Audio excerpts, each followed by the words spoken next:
call to order. Good evening, ladies and gentlemen. Sorry for the delay. We were waiting for a cable. So now he says that we're ready, so we'll proceed. The invocation this evening will be given by Councilmember John Williams. If you would please stand, and that will be followed by the Pledge of Allegiance. Before I begin to pray tonight, I'd like to ask for everybody out there to remember and keep one of our brother's wife in prayer tonight, Brother Hurley down there. His wife's in Harris Hospital now with a heart attack, and everybody keep her in prayer. And may we pray. Our Heavenly Father, we thank you for this day you've given us, Lord. We thank you for the weather. We thank you for the citizens and the staff and everybody that's involved with Haltom City, Lord, that we can come together and work together. We pray as we go through and do the duties of the city tonight, we pray that we'll do it in a Christ-like manner and do what's best for the city. We pray that you'll go with us tonight as we go home, go our separate ways. You'll give us safe traveling back there, Lord. We also keep Miss Hurley in prayer. We lift her up to you, Lord. Leave her in your hands. We ask these things in thy name. Amen. Amen. I pledge allegiance to the flag of the United States of America and to the republic for which it stands, one nation, under God, indivisible, with liberty and justice for all.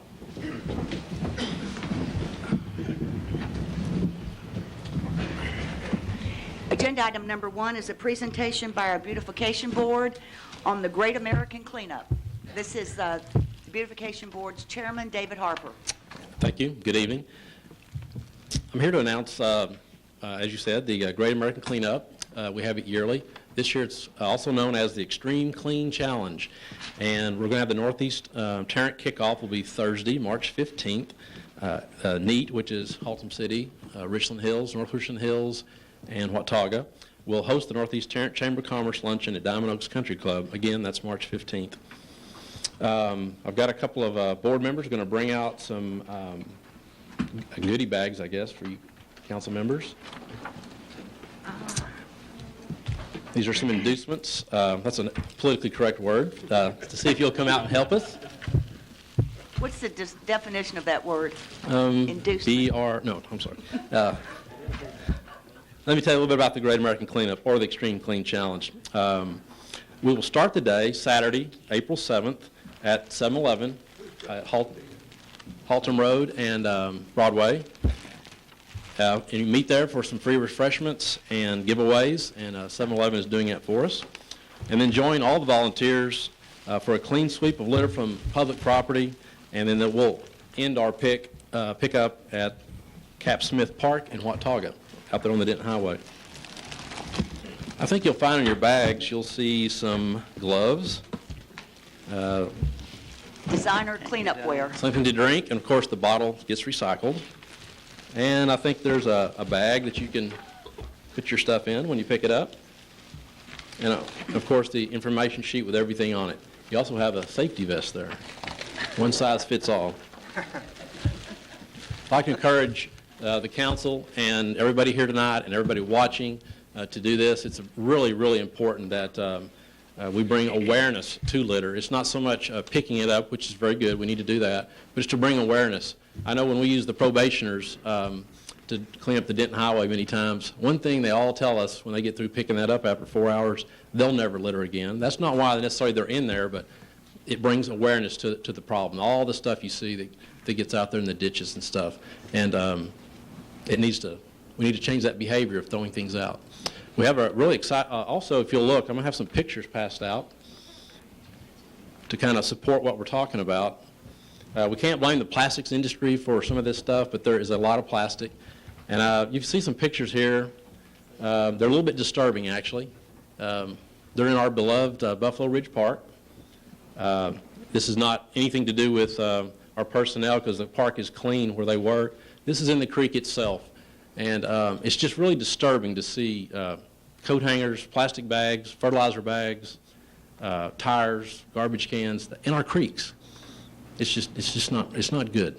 So help us do the Great American Cleanup. We also have some really important news, and Fran Burns is going to tell you about a corporate sponsor that's partnershiping with us this year, and they've chosen Haltom City to do it in, and I'll let her tell you about it. Well, we just heard this morning, we just learned this morning that 7-Eleven wanted to be a partner of the Texas Trash Off and the Great American Cleanup. And they have picked 4 markets in this part of the state to show a presence.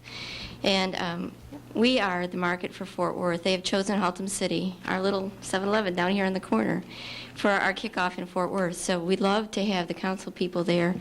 They're going to try to get as much media as they can on the day of the 7th. We'll start at 8:30. They've invited us there for giveaways and for donuts and coffee and whatever drink you like before you start out on the cleanup. So it's exciting for us to be such a big part of this effort. So I hope you guys can come. And what time do all the volunteers need to show up for the cleanup, and where? Well, we're hoping that everyone will come to the 7-Eleven at Haltom Road and Broadway at 8:30, and then we'll send everybody out to their assigned areas for the pickup at 9 o'clock. If they'll just continue picking up until 11:30 or until they just tire out, whichever comes first, and then come on over to the Cap Smith Park in Watauga, where we'll have a free picnic for the volunteers and a lot of fun. We hope to have some karaoke and music and games for kids at Watauga. So, Well, we do work hard, but we do have fun. 2 more things I wanted to mention. At the Chamber of Commerce, you're going to see a PSA that our 4 mayors of these cities have performed in. They're Oscar-winning performances, and I encourage you to take a look at this. Also, off the Great American Cleanup, Saturday we had the dedication for the Belknap project, and I wanted to thank personally the city council that was in place at that time for supporting us, and you for being there and continue to support us also. We really appreciate it, and we had a dream, and now it's a reality. Right. Thank you. David, would you like to introduce those that are here from the sure would. Beautification Board? I sure would. We have Bertie Blocker, Diane McGee, Cecil Pocaluta, and Jimbo White helped Cecil bring some stuff in, and Shirley Whitley is also here. And did I leave anybody out? And Mary Spencer was also here. Thank you very much. Thank you. And John, I think, has an announcement regarding litter abatement and trash and that Yeah. sort of thing. John? Thank you, David. The following announcement, it gives me a personal pleasure because it is something that I got kind of a personal interest, and that's to see some dumpsters be placed at strategic locations so the citizens have a chance to dispose of a lot of the garbage. And the following announcement is as follows. Haltom City Dumpster Day, Saturday, March the 24th, 9 a.m. to 2 p.m. Haltom City residents can clean their yards and take advantage of free disposal at these 2 sites, 5643 East Belknap, next to McDonald's, which is just kind of behind east of McDonald's in the rear. Winn-Dixie Supermarket, 4601 Denton Highway. Clean your closet, reusable clothing for the Salvation Army will be collected at the same location. And I believe, if I may add, is that to establish that you are a resident of Haltom City, just bring your water bill. It is about what it takes, the rule. Thank you. Thank you, John. There's an item that's not on your agenda this evening, but at this time, it's my pleasure to introduce Lisa Schmidt Estrella, and Lisa is with the Women's Shelter.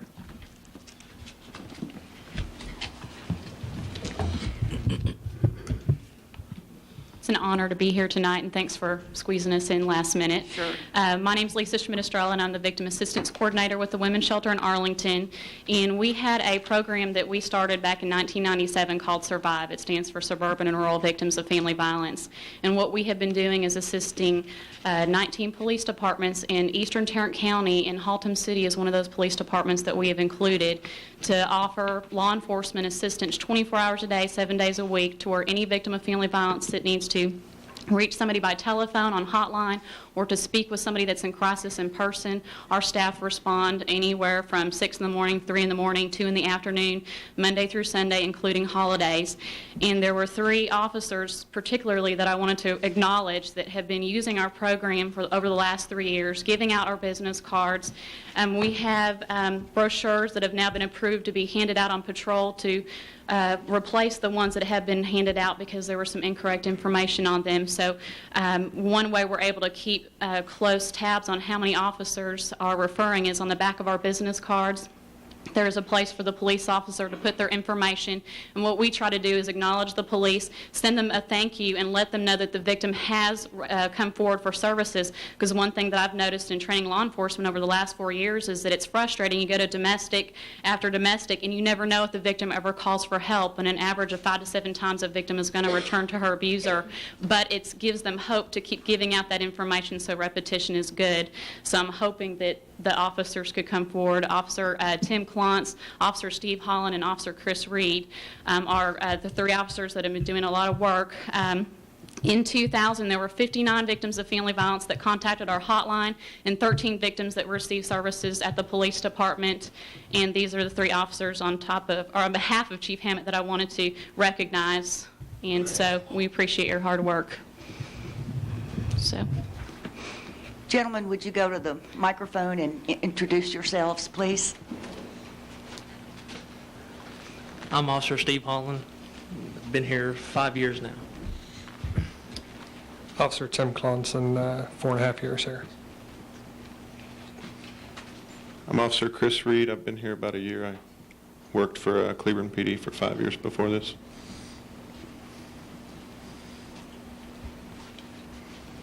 So thank you very much. We'll step outside now. If you'd like to read that and present it to the officers. Okay, I sure will. It says, a certificate of appreciation presented to the Haltom City Police Department in appreciation of efforts to actively inform victims of family violence about services offered by the Women's Shelter.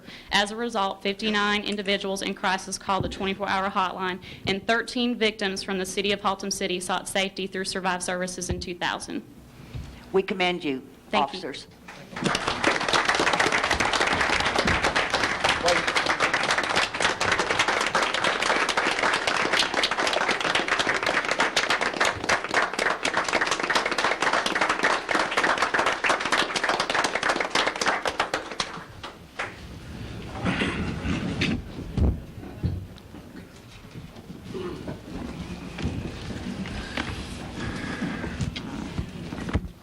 Our next agenda item is the consent agenda, and it consists of agenda items number 2 through 11, with the exception of 4, which has been removed for a separate vote. Councilmember Williams? Yes, ma'am, I make the motion that we accept the consent agenda as read. Councilmember Markham? Second. I have a motion and a second. Gentlemen, please register your vote. Motion passes unanimously. Councilmember Henserling is absent this evening, and I won't say that every time. I'll just say it this once. And now agenda item number 4. Would you like to give some background, Mr. Eisen? Thank you, Madam Mayor. Item 4, which was pulled from the agenda by Councilmember Jennings, relates to some improvements and entering into a contract for some repair to the Haltom Road or Buffalo Ridge Park Trail, located just immediately north of the high school. We've had an erosion problem there for some time. This item originally was going to be considered at your next council meeting, but due to the rapid erosion we've seen here over the last couple of weeks, we've moved the matter up this evening so it could be considered and we could get started on the process earlier. What this item involves this evening is a contract between the city, Guillen Homes, which is a developer to the immediate north, Welch Engineering, which did the engineering design on that subdivision to the immediate north, and Canatra Construction, which is a company which is hired or will be hired by Guillen Homes to do some specific improvements. The city will also be involved in under the terms of this agreement with doing some of the work within the creek area there to ensure that we not only fix what has happened to date, but fix it in such a way that it doesn't happen again. What would happen at this point if the contract is approved this evening is that engineering design would begin immediately on the improvements.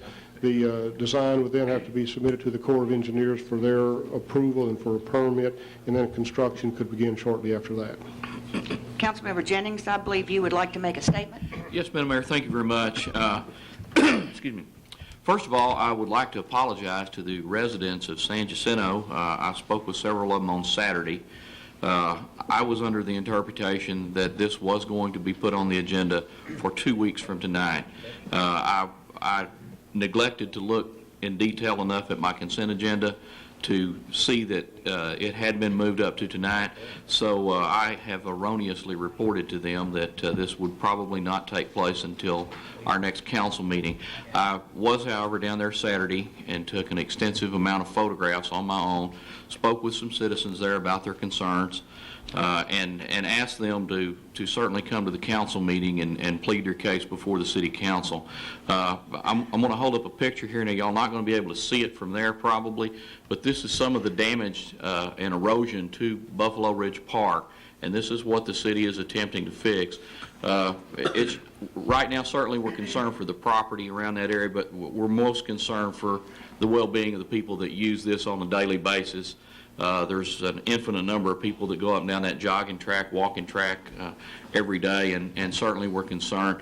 I was encouraged by the fact that city staff was out there today and have already done some repairs to a fence that was really too close to an area that you could fall off and hurt yourself. I've got some pictures that I'll have Ken pass through the audience out there.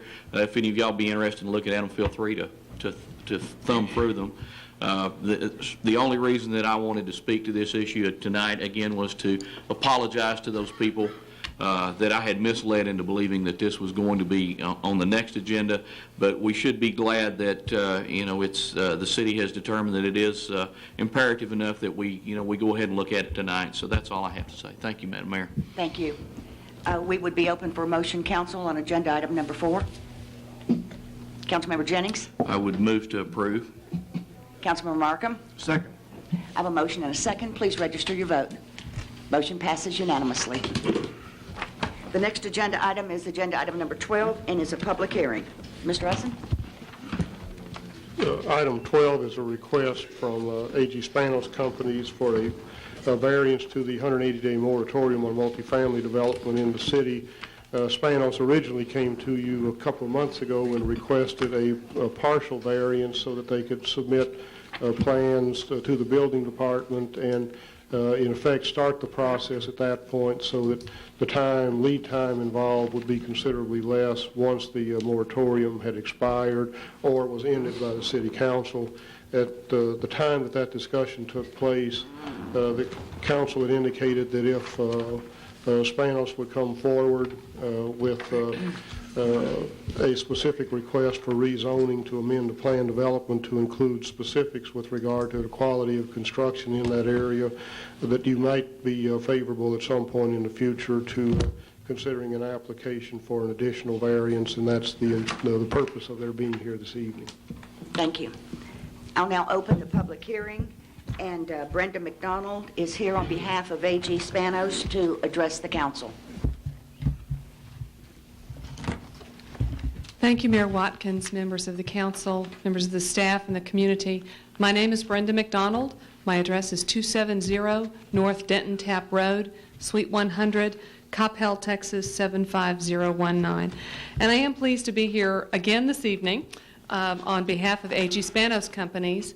I think we represent an opportunity for the community to show how council and the development community can work together to achieve, I think, goals that each of us has. When a city adopts a moratorium, that is a matter that should be taken seriously by the development community. And when we came and asked for permission to submit our set of plans for the Building Inspection Department to review, we acknowledged the city's purpose and goals in adopting the moratorium. We also brought forth PD amendments that tie down the commitments that we made and give you all an enforcement mechanism to require the highest level of multifamily development in Haltom City, at least on this property. Having done that, we would like to request now the remainder of the variance that would allow us to obtain the building permit and proceed with our development.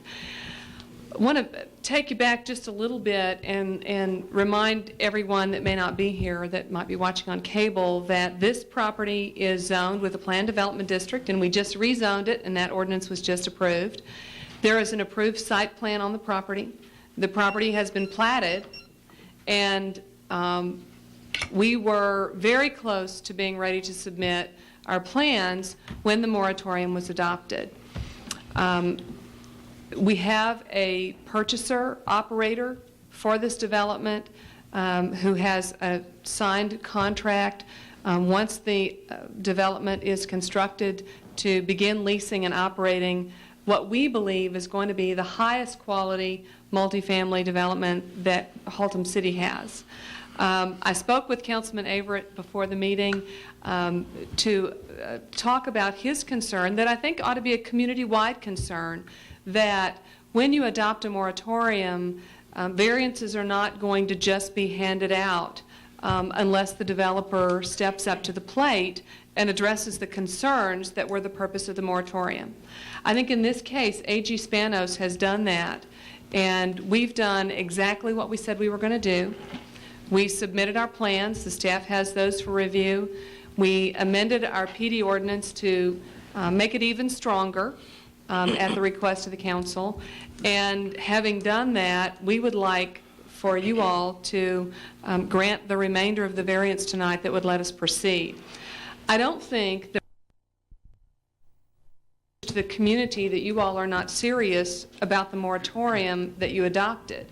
I think the message that it sends to both your community and the development community is, when we adopt a moratorium, if you expect to be allowed to move forward, you are going to have to bring to the table assurances that we can rely on, that we are going to get what you say you want to do. And we've done that, and I'm very proud to be here on behalf of AG Spanos and would respectfully request your approval of the remainder of our variance request this evening. I'll be happy to answer any questions that you or anyone else may have. Thank you. Questions, council? Thank you. Is there anyone else in the audience wishing to speak for this agenda item? Anyone wanting to speak against? Then I will close the public hearing, and we would be ready for a motion. Council? Councilmember Williams? You want to wait till we get a motion before we have discussion, or I'd like some discussion, so go ahead and get you a motion. Councilmember Jennings? Thank you, Madam Mayor. I would move to approve the variance. Do I have a second? Councilmember Patino? Yeah, that is for a second. Thank you. I have a motion and a second. Councilmember Williams, do you have? Yes, I've got a few items.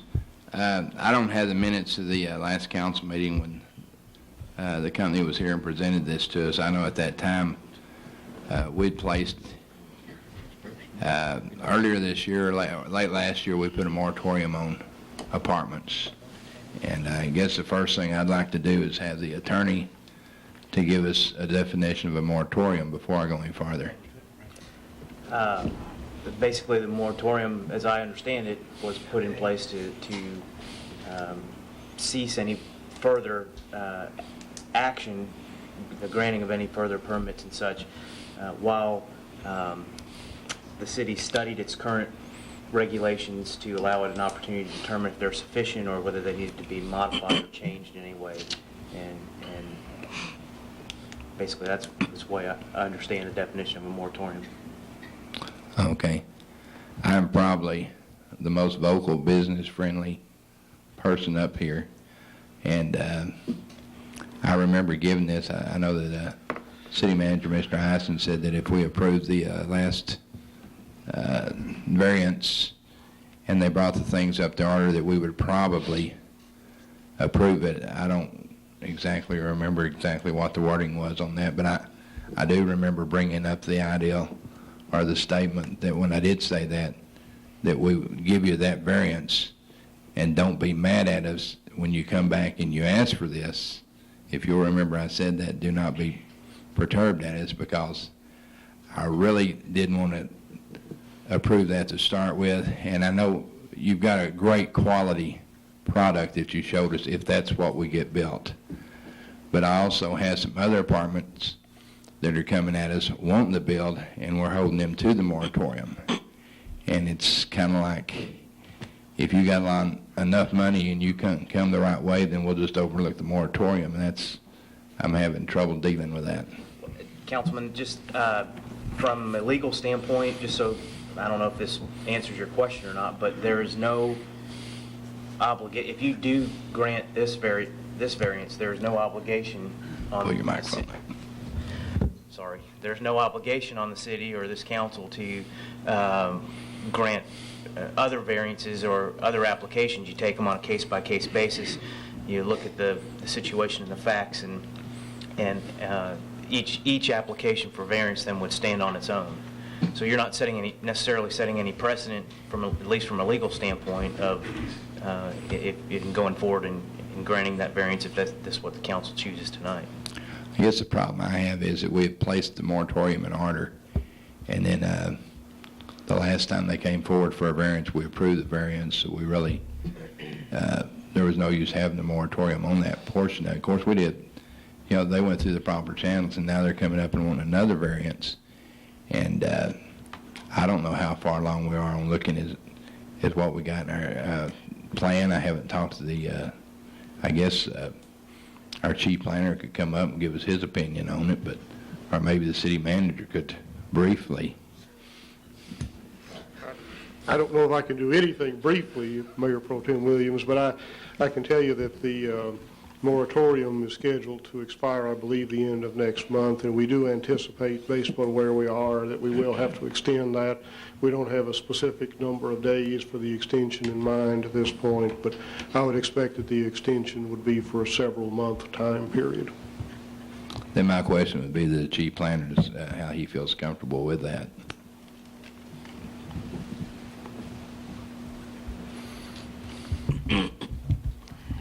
Yes, sir, Mayor Pro Tem. You're aware that we approved the last variance on this, let them go ahead and get their plan and stuff, and now they've come again wanting another variance. The other apartments that you're dealing with, are they wanting to go Yes, forward their product? Well, we did have one, if you'll recall, last meeting that did apply for a variance for the submittal of a DRC review for his project. However, that gentleman contacted me this morning, and there appears to be some problems with the settlement of the purchase of the property. So he has since then postponed his request for DRC at this time. So we just, in essence, then the variance that we have looked at and granted for DRC is in limbo at this time.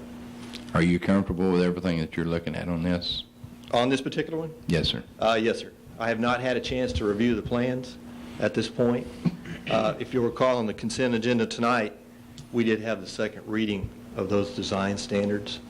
So I was waiting for the passage of those before actually looking at, in a detailed fashion, the submitted plans. Then I guess the next question would either be to you as the city manager or Mr. Cottengame, is how we stand as far as being able to staff this if we approve it. Well, as far as to let the people know what we're talking about is there's going to have to be inspections and stuff done, and we're rather taxed in that area as it is. We won't be doing that. yeah, the staffing issue that you're addressing is specifically with regard to the actual on-site building inspections as construction goes forward, and perhaps to some extent the review, although I think we're okay on review. But I think the way that we would handle that, if the council grants the moratorium this evening, is to take up Spanos on their offer, that they would provide any additional costs incurred and additional personnel that would be required to do the inspections. And I would anticipate that additional personnel would come in the form of some sort of a contractual arrangement with the building inspection firm. Okay. And let me just add that we are very comfortable, if you wanted to approve it, that you include that in your motion to be a requirement so that it's formalized. Just to remind the community, we did offer in January when we talked about this to pay for the inspection services that might not otherwise be available given the volume that you all are involved in. We'd be happy to have you include that in your motion so that you have some assurance that you have the ability to require it. And then if we didn't pay it, you wouldn't have to inspect. I felt we Right. had already covered that. Yes. Well, we had, but at that time when she was here before, we discussed, they had showed concern. They didn't want to write us a blank check, which I don't blame them for doing that as far as the inspections go. But the money would have to come through the city, and the contract, the inspectors would have to be contracted through the city. Is that? That's correct. I wouldn't want the inspectors confused as to who they're working for, and that's why we'd want to be the ones who hired them, and we'd be reimbursed or paid up front by Spanos. And I would suggest, just to make sure there's a meeting of the minds on that issue, that if we go that route, we enter into some formal agreement with Spanos so that everyone understands up front and there are no questions later on about who meant what. And I think that would be wise to protect both parties. And I'll defer to the rest of the council and let's see what they had to say. Councilmember Markham. Thank you, Madam Mayor. I would like to ask our visiting city attorney tonight a question, and he answered it a while ago. But since we've got the mic adjusted, we can hear a little bit better. I would like for him to answer, hopefully for the last time, legal definition of what a moratorium is. I will try to answer that question to the best of my ability. A moratorium is a tool that the council used to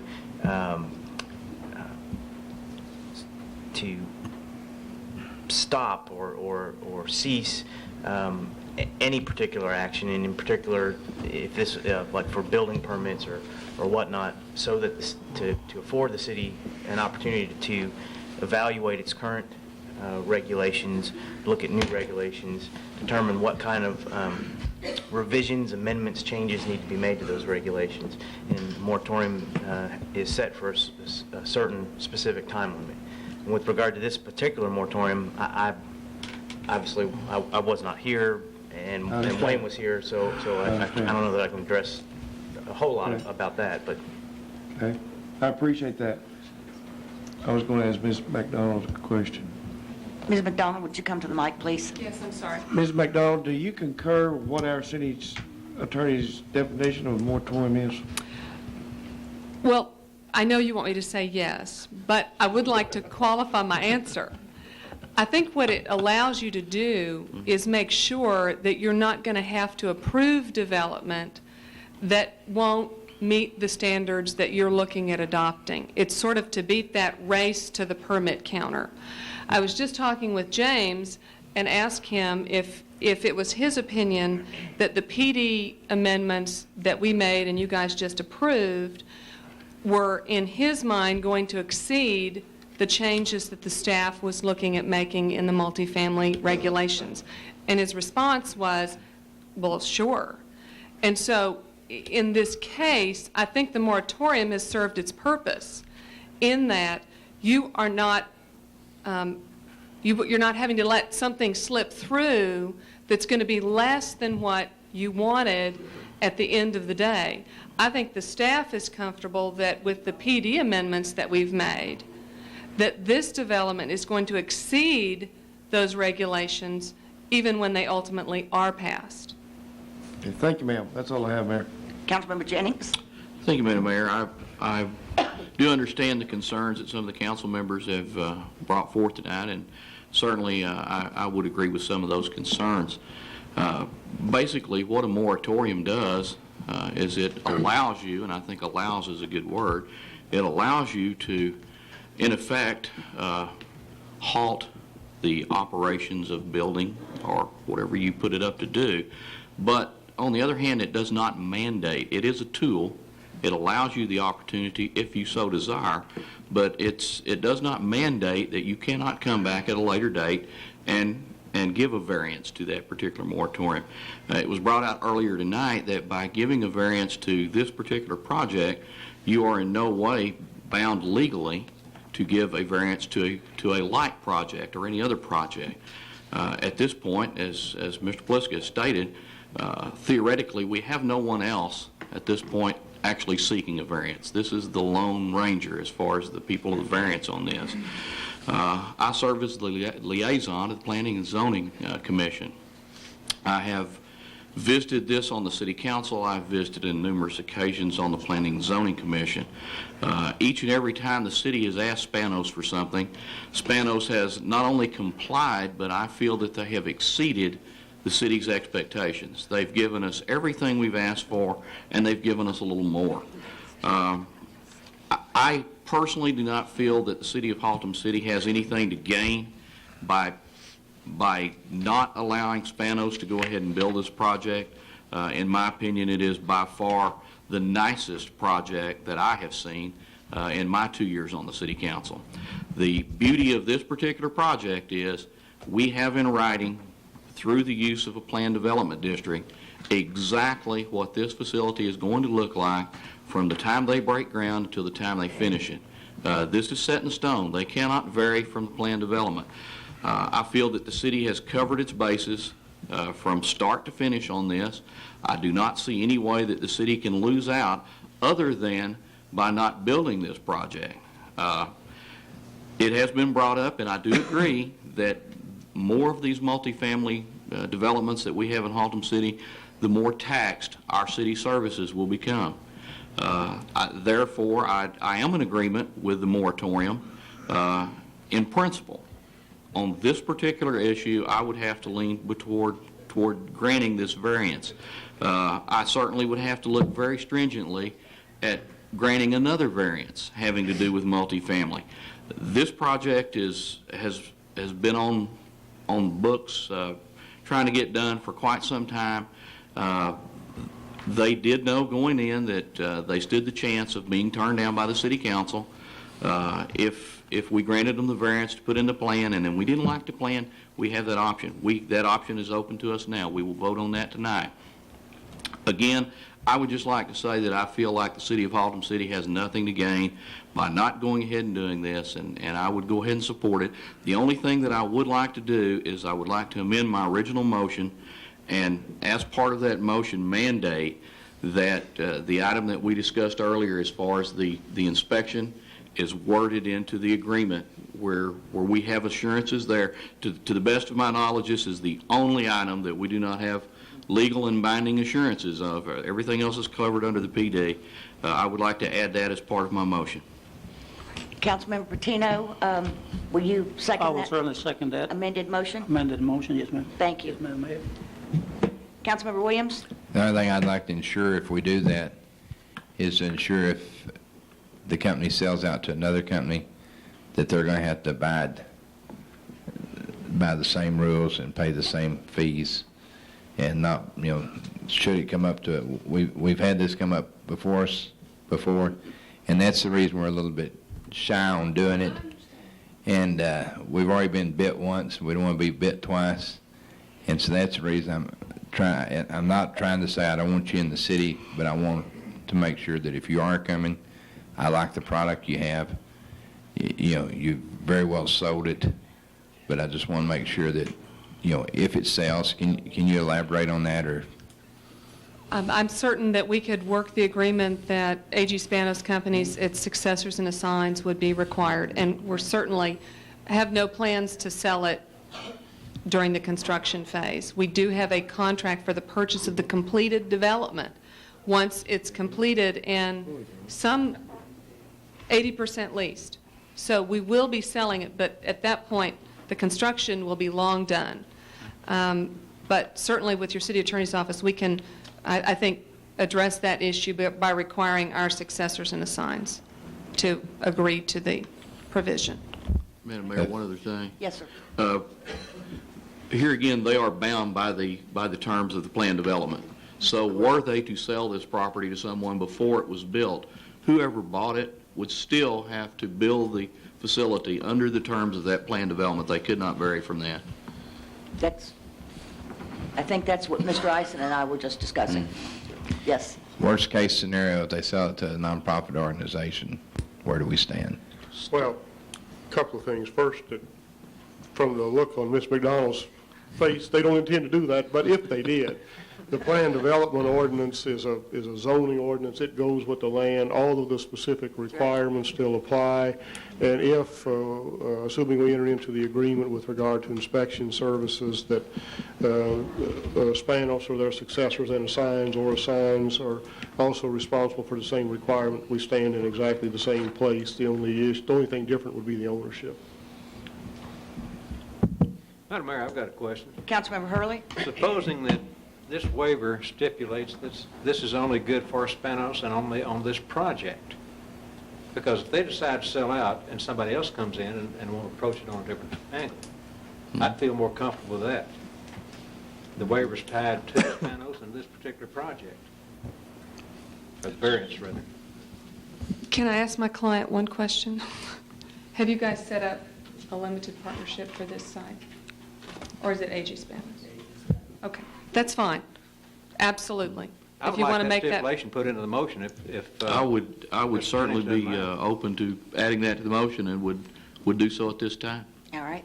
Councilmember Patino, you would still second that amended motion? Yes, I will support that amendment. All right, then we have a motion and a second. Please register your vote. Motion passes with Councilmember Markham voting no. Thank you very much. Agenda item number 13 is also a public hearing. Mr. Eisen? Thank you, Madam Mayor. We have an application for a conditional use permit, which is an amendment to the zoning ordinance. The application originally was considered by the Planning and Zoning Commission on February 27th. The Planning and Zoning Commission at that point recommended denial by a vote of 5-1, which means that if the council chooses to approve the matter this evening or at a later date, it will require a 3/4 vote of the full council, which means it would require 6 affirmative votes. The application is for 3 different items. One, to operate a church. Second, to have residential quarters in association with the church. And third, also to operate a daycare facility at the same location. Thank you. I'll now open the public hearing. And the applicant, I believe, is present. I have a speaker's card, Mr. Richard Jose. Am I saying that right? Would you come forward, please, and state your name and address for the record?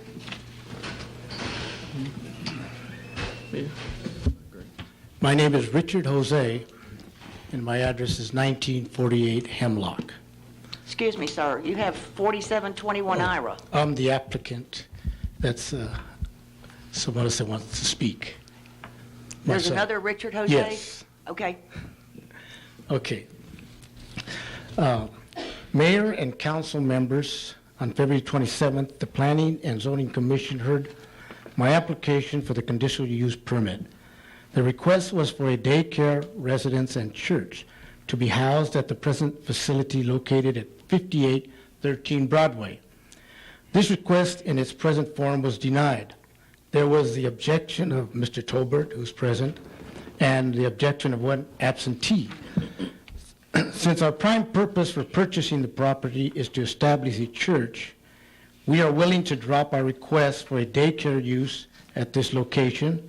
If we had been asked at the hearing to drop the request for the daycare, we would have gladly done so. But for whatever reason, they didn't ask and we didn't suggest. Most of the objections were issues related to the facility being used as a daycare. In a discussion with Mr. Tolbert, and after reading his manuscript, most all of these issues can be resolved by eliminating our request for a daycare, which we now relinquish. The other issues of concern can also be resolved, and those issues I'd like to address tonight.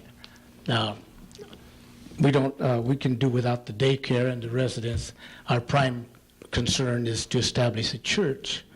Some of the issues, Mr. Talbert gave me a list of those issues. I read them, and there's approximately 9 of them. The number 1 is, will there be surrounded by a fence that will be visibly pleasing and well maintained? The answer is yes. Will the property be renovated, and will its exterior be in keeping with the older neighborhood? Yes, the building will be renovated and in keeping with the neighborhood. There will be no elaborate structural change of the outside facade. And number 3, what will be the hours of the operation? That was concerning the daycare, and since we'll no longer have a daycare, that does not apply. Number 4, will big school buses be used in transporting children? That refers to the daycare. Number 5, any future addition will be restricted to a first floor only. We have no plans on erecting any kind of building other than what's there. Number 6, will the church be strictly a church or will it be a mission? Also, we have no plans on turning it into a shelter for the homeless or any kind of outreach that pertains to that field of ministry. Number 7, will the parking be adequate or will people be parking in the street because of the lack of spaces? I discussed this issue with James, and in no way can we park in the street in that particular area. We have sufficient parking right now for the membership of the small church.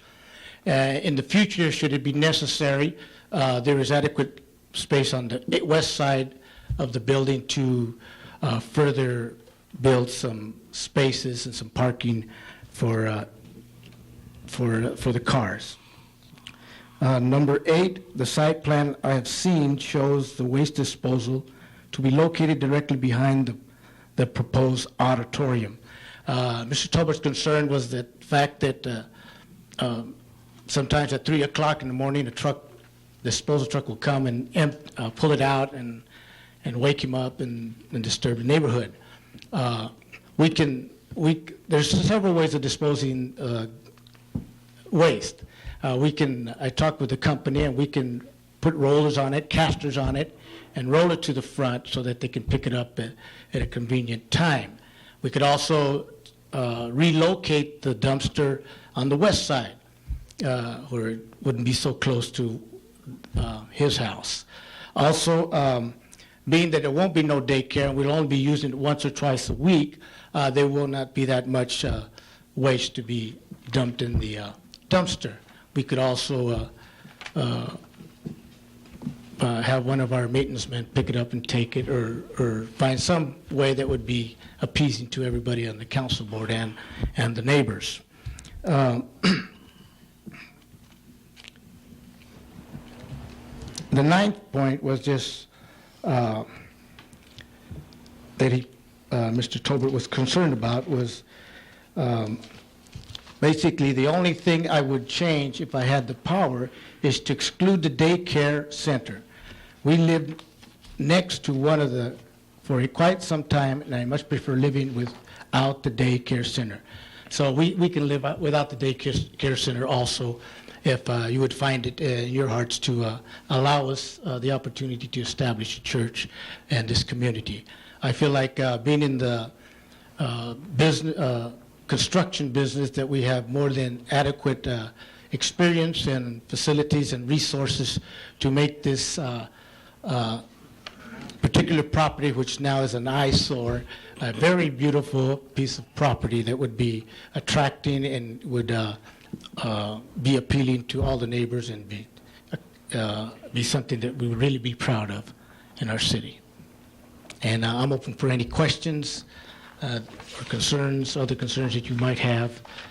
We're willing to work with the city, and we want to, we're not here to bring the city down, but we're here to beautify that property in every way that we can, working with the city. Mr. Jose, if Yes. you would just have a seat close by, and Okay. we'll see after a while if there are any questions from council. Okay. In the meantime, pardon me, I do have a speaker's card from another Richard Jose.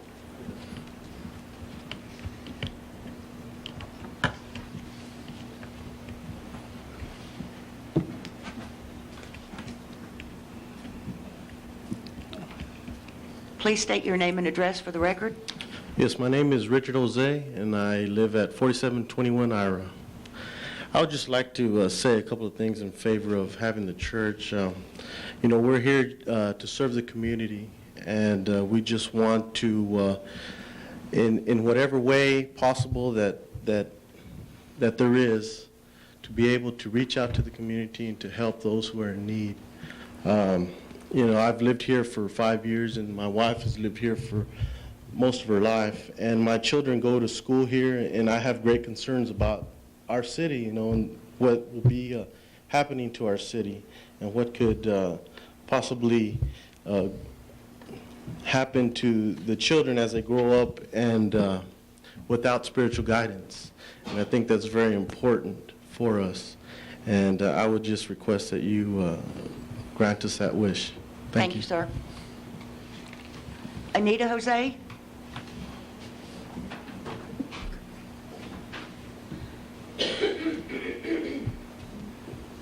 Please state your name and address for the record.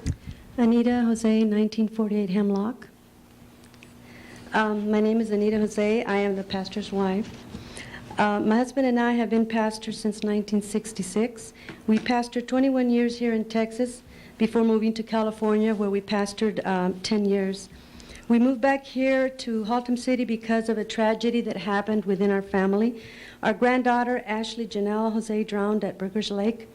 The distance between us was very far at that moment, and we felt in our hearts the need to move back to Fort Worth to be close to our son and family. Since our return back, we have been praying for a place to have church and to minister to people. At present, we are having home Bible studies. I believe the community of Haltom City would benefit greatly by our ministry. Our desire is to help and to bless everyone who comes to us for counseling, encouragement, and friendship. We strongly feel God graciously made it possible for us to purchase this property, being that we are only a small group of people. Please do not deny us the gathering of the saints at Bread of Life Church. Thank you very much. Thank you. Is there anyone else in the audience wishing to speak for this agenda item? Please come forward and state your name and address for the record.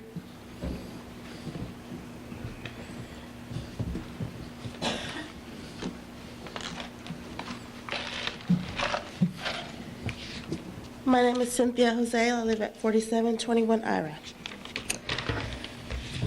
Okay. I've been married 15 years with 6 children, and I'm proud to say I've been a resident here in Haltom City since I was 2. I just want to say I would never be a part of anything that would in any way jeopardize the beautification process that I'm happy to see going on here in Haltom City.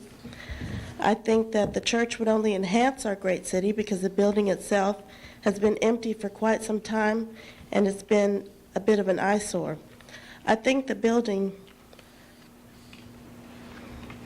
about time that the building be occupied by people who, because it will be a place of worship, will come together to work hard to beautify and appreciate it and care for it. Furthermore, I know that personally my family and many others would greatly benefit by having this church open here in Haltom City. We're not here to come in and create some kind of great construction, parking lot, noise-polluting chaos, but a peaceful place where people of diversity can unite and, despite different backgrounds, come together to create a church family that we can all be proud to belong to. I recently discovered that the house itself used to belong to W.T. Francisco, Birdville's first superintendent, and I can't help but think that he himself would be pleased with what we're proposing here today. Thank you. Thank you. Is there anyone else in the audience wishing to speak for this agenda item? Anyone wanting to speak against? Please come forward, sir.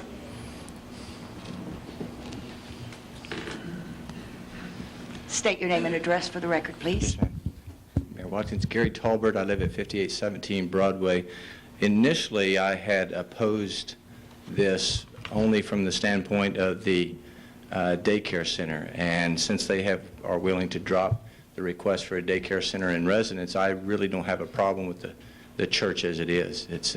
I think the Jose's will be wonderful neighbors. I'm looking forward to having them as neighbors because I think they'll come in and fix up a derelict old property and make it look nice. And that's our purpose, is to have a nice neighborhood that goes. We've tried very hard to make ours a nice place, and some of the other residents, and we want them to do the same with that church, and I feel like that they will probably do that. But my biggest opposition was that as a daycare, and I think they've They've answered that problem. So I have absolutely no problem with them having a church there. I do have a couple of very quick questions, though. I think I know the answer to this one, is will the building be required to come up to code before it gives it an occupancy certificate? Because I know they've looked inside as well as I've looked inside when Mr. Smith owned the house, and it wasn't in very good shape, and it's going to take a lot of work. And another question, even though the hours of operation was primarily my questions for, it was a daycare center for the hours of operation, we'd still like to have some sort of an idea as hours of operation for the church. Now, I realize that churches have gatherings, and we're not opposed to anything like that. It's just, I don't want things going on all night Saturday night or anything like that, because it still is a residential area, and we still have to, and we live there full time. And we plan on living there full time until we're pushing up daisies. My wife and I bought that place as a retirement place, and we're very proud of it. And we think that the old rock house next to it, fixed up the way they plan on fixing it up, will be an addition to the neighborhood as opposed to a detriment like it is now. So, unless there are any questions, that's all. They've pretty well taken care of my concerns. Thank you, Mr. Tolbert. Thank you. Is there anyone else wishing to speak against this agenda item? If not, then I'll close the public hearing, and we'd be open for motion, Council. Councilmember Averett? Madam Mayor, I make a motion we approve this agenda item. Councilmember Hurley? Second. I have a motion and a second. Councilmember Williams? I have one question for Mr. Jose about the, since it bring up the properties on Broadway, there are quite old properties, and we're proud to have them.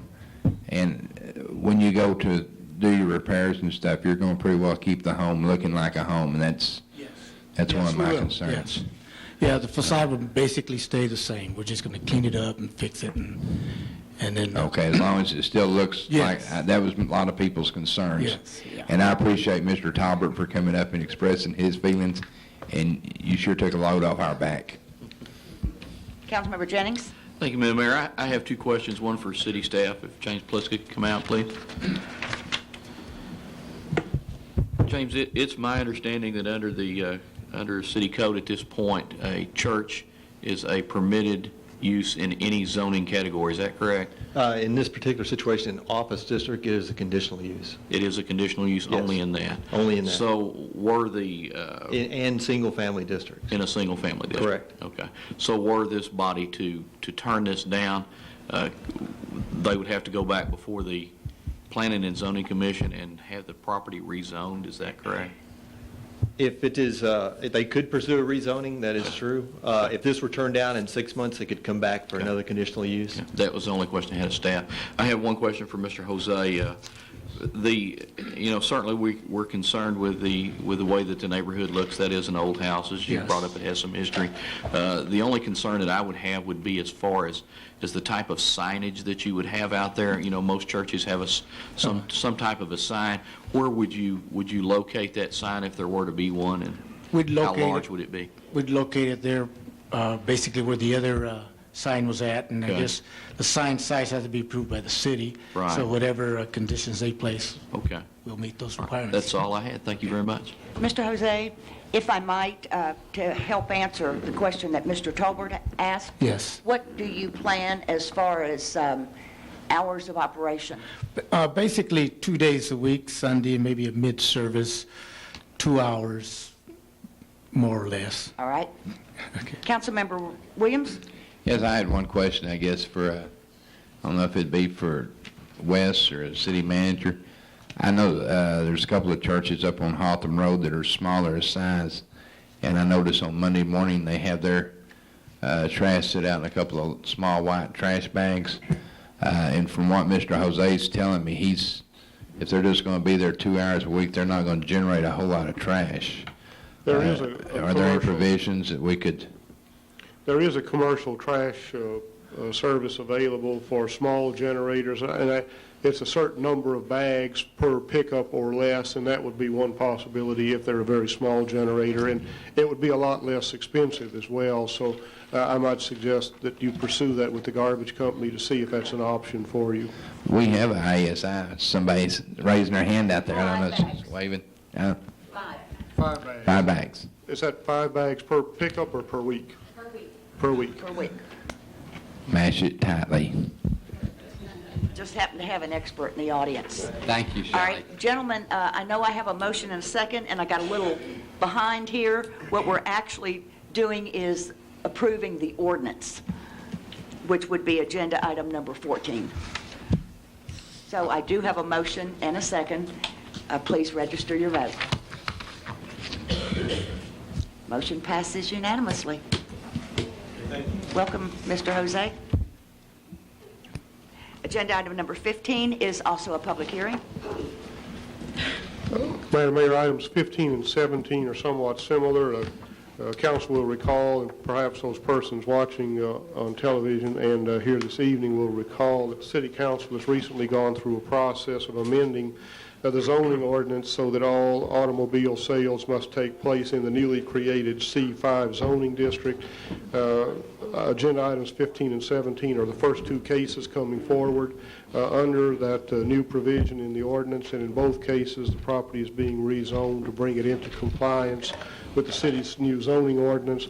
Item 15, which is the item that you're considering at this point in time, is the property located at 4249 Denton Highway. I'll now open the public hearing, and I understand the applicant is not present. Is there anyone in the audience wishing to speak for this agenda item? Anyone wanting to speak against? If not, then I'll close the public hearing and we'll move on to the corresponding ordinance and would be ready for a motion, Council. Councilmember Averett? I make a motion we approve the ordinance. Councilmember Hurley? Second. I have a motion and a second. Please register your vote. Motion passes unanimously.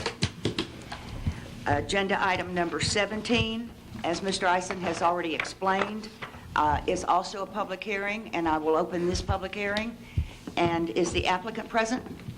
Do you wish to address the council, sir, or just see if there are questions? Are you the Allen edition? All right. Is there anyone in the audience wishing to speak for this agenda item? Anyone wishing to speak against?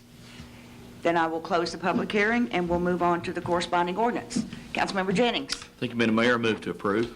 Move to approve. Councilmember Williams. Second. I have a motion and a second. Councilmember Averett, do you have discussion? That was for a second. Please register your vote. Motion passes unanimously. Thank you, gentlemen. We next come to our Visitors and Citizens Forum. A 5-minute time limit will be allowed. Council cannot discuss or debate any issue brought forth at this time. Pardon me, nor can any formal action be taken as it is not a posted agenda item in accordance with the open meetings law. And I do have a speaker's request form. Mr. Glenn Baker. Glenn, will you come forward, please, and state your name and address for the record? My name is Glenn Baker. I reside at 5701 County Road 912, Godley, Texas. The thing that I'm bringing before the City Council is just a mere question. Perhaps I can get an answer from city staff. Question being, when I was in the flower shop business, the Chamber of Commerce repeatedly come to ask me to be a member. Now that I'm in another business, they say that they must ask the city to see if I can join. And I was just wondering what other businesses has to have the consent of the city in order to be a member of the Chamber of Commerce. And I was just curious as to whether the city could answer that, or whether perhaps the Chamber of Commerce could answer that, or maybe one of their board members could answer it, or somebody could give me a solid answer. It just seems like when I was in the flower shop business, they were eagerly to come get my $400 a month or $400 fee. And now that I'm in another business, they just don't want to even talk to me. And I was just wondering if possibly at some point in time someone could answer that for me. Thank you very much. Mr. Baker, I don't know if, no one has ever asked me that, but what I would tell you is since the chamber themselves have told you that they have to ask the city, I would go back to the chamber and ask them where that came from. Yes, ma'am. Thank you very much. You're welcome. Our next agenda item are announcements or events. And I do have one announcement that I'm very pleased to make. The Haltom High School Varsity Girls Choir, under the direction of Amy Alabon, has been selected to perform as an honor choir at the National Choir Directors Convention. They perform in San Antonio at National Convention on Friday and Saturday. Tomorrow there will be a performance at Haltom High School at 10:15 a.m. and again at 11:15 a.m. for anyone that would like to go and experience this delightful choir. These girls have put in a lot of hard work, and they really are outstanding. They are one of only 6 groups selected to perform from across the country. So good luck, Haltom High School. Way to go. Councilmember Patino. Thank you, Madam Mayor. I do have 2 announcements. The first one is being the Spring Fest. This announcement is from our Park and Recreation Board. On Saturday, March the 31st, 2001, from 10 a.m. to 5 p.m. at Haltom Road Park, 3113 Haltom Road. The Spring Fest is our annual family-oriented Easter celebration hosted by Haltom City. Guests are invited to bring lawn chairs, blankets, picnic baskets, and non-alcoholic beverages. We're looking forward to a fun-filled day with lots of smiles, laughter from the citizens in our community. We'll be hosting egg hunt, games, puppet shows, storytelling, entertainment, music, and it's my understanding for some of the Hispanic, there's supposed to be a mariachi band there. Refreshments and much more to delight everyone participating in this community fair. Approximately 2,000 to 4,000 people normally attend. The entire event is free of charge to the public. We look forward to seeing you there. Thank you. Now I'm going to move to the next one. Last week, as I was traveling on Owen Street, I came upon this group of young people that were cleaning up some leaves on one of the residents out there.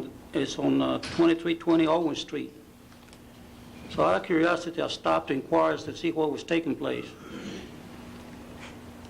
I found out that there was a group of young school kids that they were spending some of their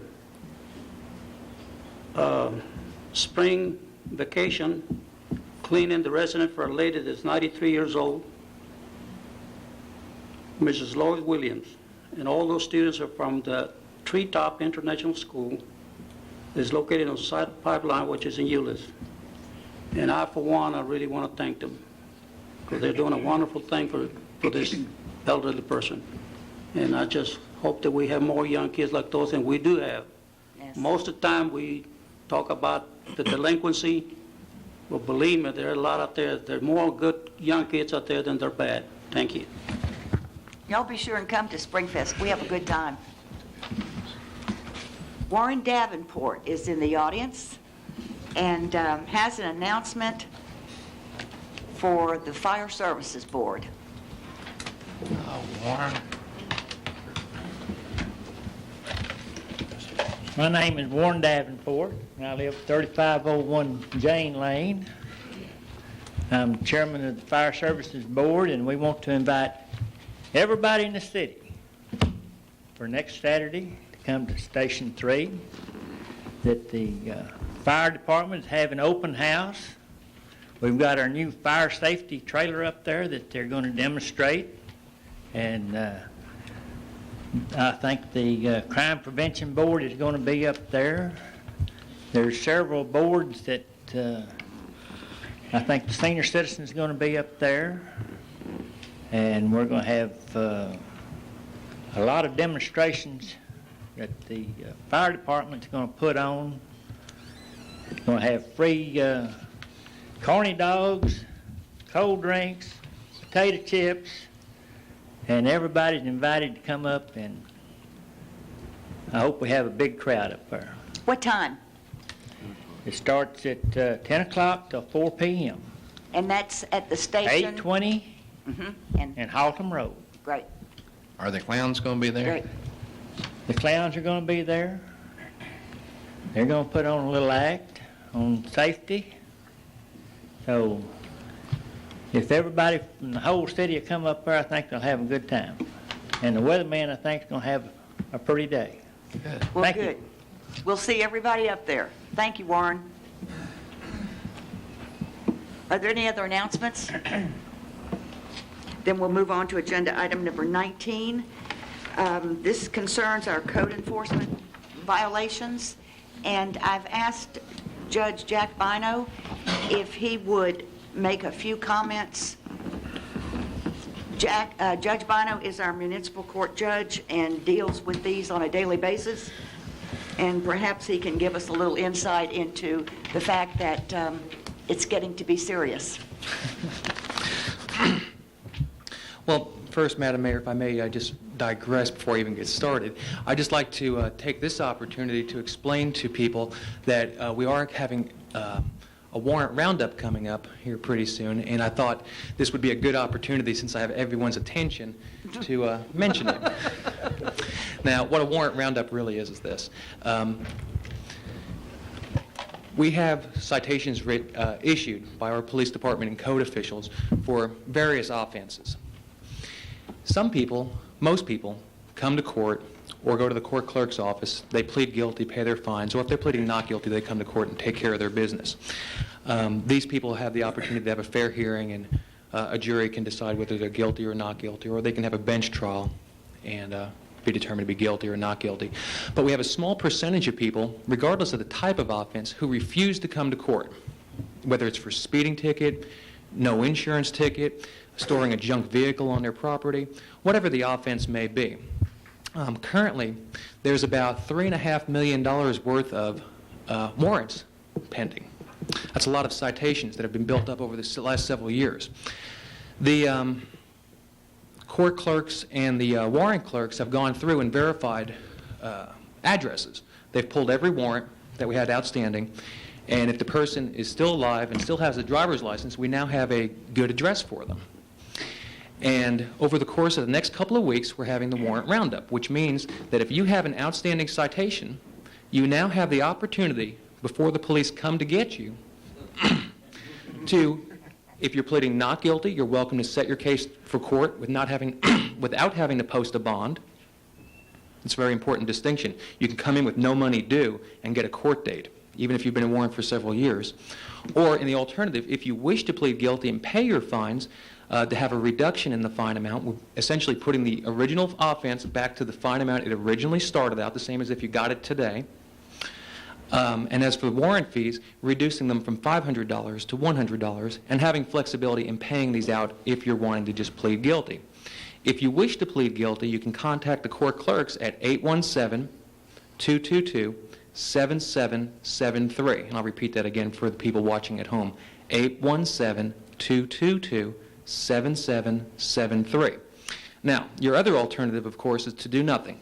And whether you think you're guilty or not is irrelevant at this point, because you have warrants out for your arrest. And what's going to happen is the police are going to come to your house or your work, knock on your door, and arrest you, meaning put the handcuffs behind your back, bring you to the police department, fingerprint you, take your photograph, assign you a criminal identification number. Now, I would suggest it's a whole lot easier to avoid that problem and just come take care of your business and enter a plea of not guilty if you're not guilty, or guilty if you are.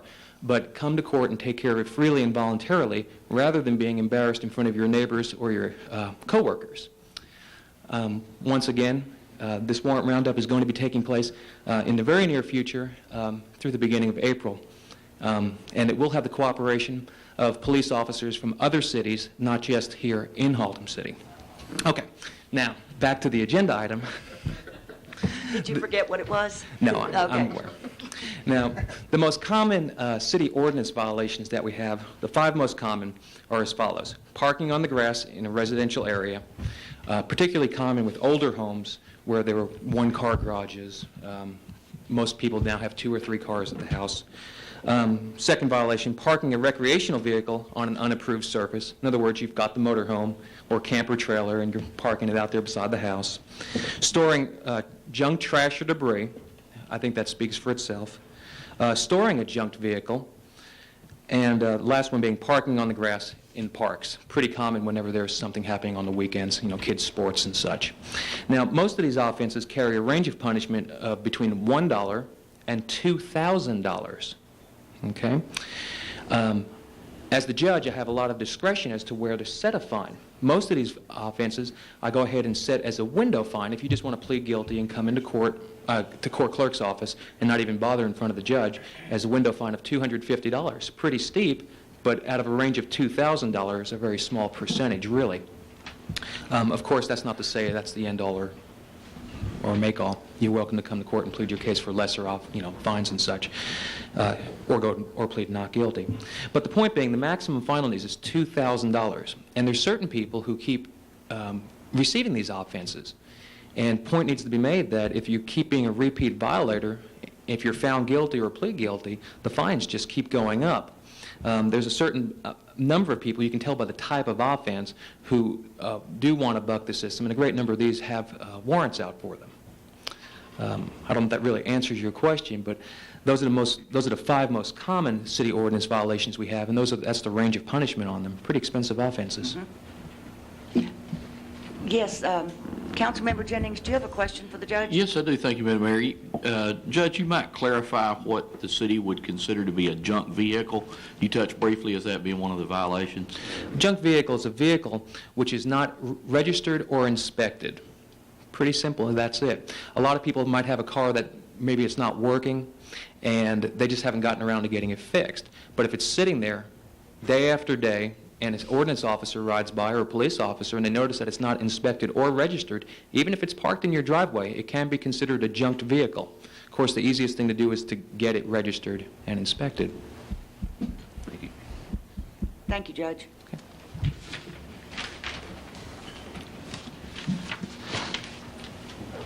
Okay. We have some options here as to how to handle these cases, and I'm trying to, I think I'm going to ask Mr. Eisen if you would tell us exactly what it is we're looking for here, where to go as far as a motion is concerned. I think probably the only formal action we'd request from the council this evening, we've described a couple of procedures in addition to the fines and other penalties that Judge Bynum has described that could be utilized to deal with problem and chronic offenders, both in the areas of junk trash and debris and junk vehicles. One other issue we had talked about with regard to matters like parking trucks, for example, in residential areas where the zoning ordinance prohibits them, is the establishment of an administrative procedure and some formal action by the council this evening on whether or not you want us to develop that administrative procedure to deal with those issues. I think would be very beneficial and provide us some useful guidance. This would be the civil enforcement procedure that we discussed? Yes, that's in correct. pre-council? Yes. All right. Council, we're ready for a motion. Councilman Williams? Would that require a motion or just a directive? I think a formal action. We'll make a motion to that effect. Thank you. Councilmember Markham? Second. I have a motion and a second. Councilmember Averett? That was for a second. Please register your vote. Motion passes unanimously.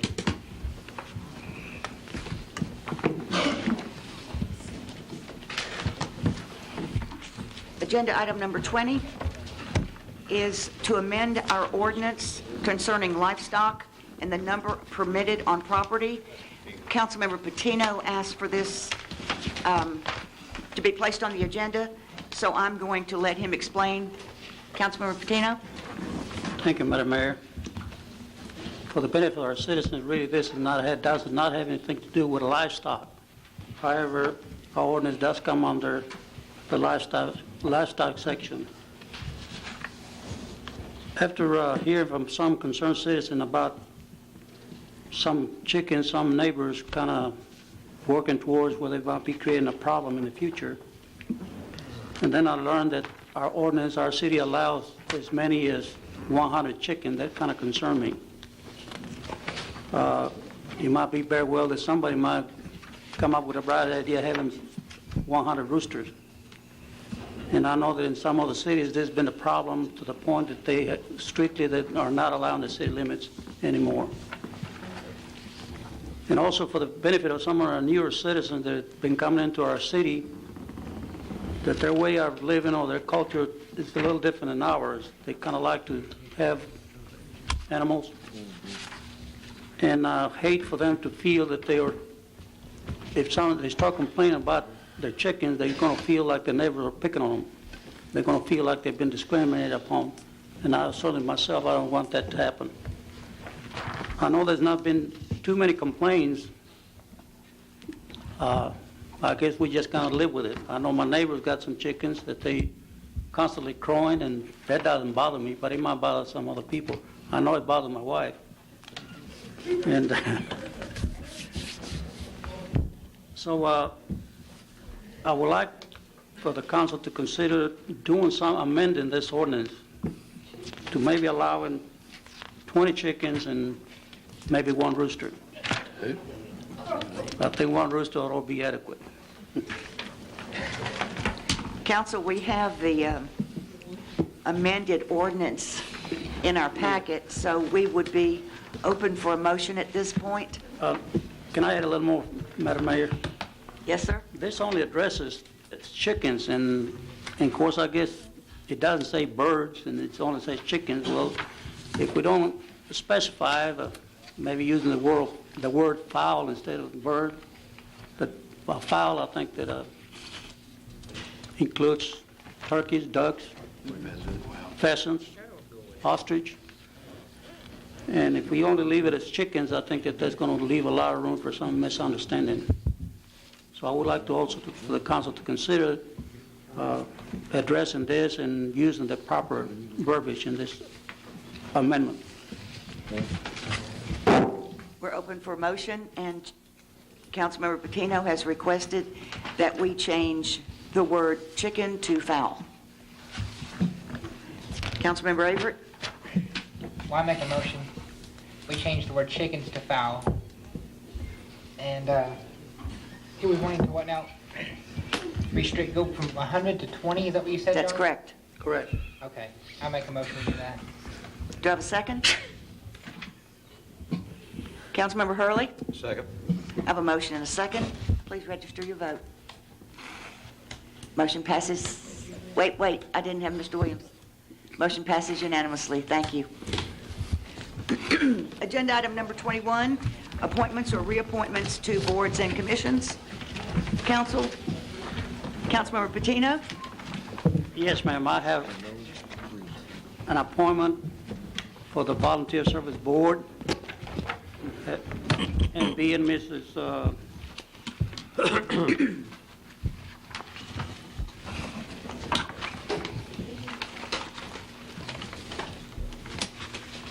I had it here. I had it.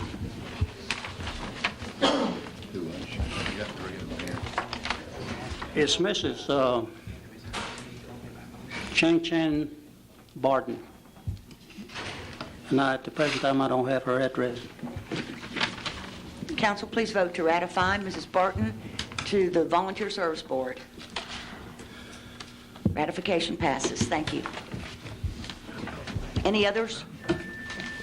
I have 2 appointments. I'm sorry, Councilmember Hurley? Go ahead. You were, All right. had your lined up. I have 2 appointments. One, they're both to the Minority Service Board. I'll do one at a time. For ex officio, we have had this gentleman's application in our packet for several weeks, and I've just been forgetting him. Ex officio to the Minority Affairs Board, Mr. Joe Davila. If you would please vote to ratify. Ratification passes. Thank you. And my other appointment is also to the Minority Affairs, and I'm not going to attempt to pronounce this gentleman's name. He has simply told me to call him Cam. His last name is Sisong Cam. And his information is in your packet as well. If you would please vote to ratify. Ratification passes. Thank you, gentlemen. Councilmember Averett? I have an appointment to the Bond Study Committee. We're not ready for that there one yet. yet. One moment. It's the next agenda item. Okay, all right, my mistake. Okay. Any other appointments, reappointments? All right. Now we are ready for agenda item number 22, which would be the appointments to the Bond Study Committee. We had asked each board to designate one of their members that would serve on this committee, and then the council will each appoint one citizen to serve on this committee. I'm going to read the names into the record that have been chosen by the various boards. The Beautification Board has chosen David Harper. The Crime Prevention Board has chosen Harlan Streeter. The Fire Services Board has chosen Warren Davenport. The Library Board has chosen Rexanne Grove. The Minority Affairs Committee has chosen Cecilia Garcia. The Park Board has chosen Mr. Steve Milius. And the Volunteer Service Program has chosen Sally Bryan. The Planning and Zoning Commission meet tomorrow evening, and they will have a recommendation at that time. Planning and Zoning and ZBA combined. So now, council, I would be ready for your appointments. First, let's vote to ratify those members I've just read. Oh, okay. I thought it was... We're going to tie a string to that. Ratification passes. Thank you, gentlemen. All right, Councilmember Markham. Thank you, Madam Mayor. In regards to the Bond Study Committee, it's my pleasure to appoint Reverend Dwayne Green. Please vote to ratify. Ratification passes. Councilmember Jennings. Thank you, Madam Mayor. I'm honored to appoint Mr. J.B. White of 5020 Ira Street to the Bond Study Committee. Please vote to ratify. Ratification passes. Councilmember Patino. It is my pleasure to appoint Mrs. Helen Colburn of 5041 Catalpa. Please vote to ratify. Ratification passes. Any others? Councilmember Averett. Mr. G.H. Rumbaugh, and I believe his address is on file.